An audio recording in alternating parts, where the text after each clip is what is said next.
Good evening, Ron. Thank Hi. you very much for all three for seminars. Wonderful, thank you.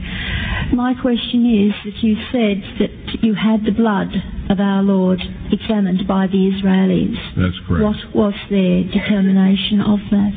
Okay. Now, we won't be able to take second questions. I'm sorry if you're on your second one, please just step out. I love you, but we're running out of time. Real quickly, okay. Dried blood is dead blood. Everybody knows that, all right? They can test the blood of the pharaohs, the mummies of the pharaohs, all right? There's certain things they can do. They cannot get a chromosome count by any method I'm familiar with, all right? Things keep changing. I don't profess to know everything. However, there's no way I know that you can get a chromosome count out of dead blood. You can get a DNA and some other things, but not a chromosome count, all right? That's done by living white blood cells. Now then, first of all, in this analysis, I took the blood into a laboratory in Israel. I asked one of the people I work with in antiquities, where is a good laboratory that does reliable work? And they said, such and such, such and such. I took it. I just said, please examine this blood and tell me what you can tell me about it. All right? They said, well, look, we're going to reconstitute it. We're going to put it in normal saline and keep it at body temperature for 72 hours with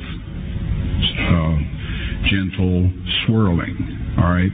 That's their business. That's great. I said, now I want to be there when you check it out. They said, fine. So I was back. They checked it out. I said, now, they said it's human blood. We can tell that.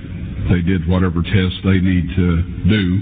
And then I said, take some of the white blood cells and put them in a growth medium and keep them at body temperature for 48 hours. And they said, well, that'll do no good because it's dead blood.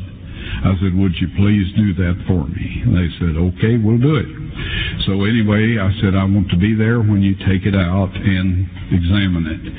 So I was back there. They took it out, examined it under a microscope, and the one technician called the other one over there, and then they called the boss over there, and they were talking Hebrew a mile a minute there for a little bit, and they looked at me and they said, Mr. Wyatt, this human blood only has 24 chromosomes in it. Everybody else has 46. See, 23 from your mother, 23 from your father, 22 autosomes from your mother, 22 autosomes from your father. You get an X from your mother, you may get an X or a Y from your father, all right? This blood had 23 chromosomes from the mother's side, one Y chromosome only. You see, the child could not have developed if they hadn't had the autosomes from the mother.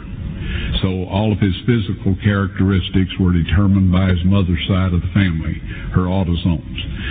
His maleness was determined by this one Y that came from a source, not a human male. Then they said, this blood is alive.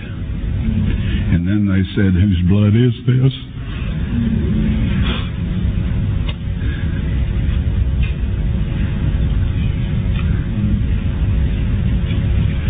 I said, it's the blood of your Messiah.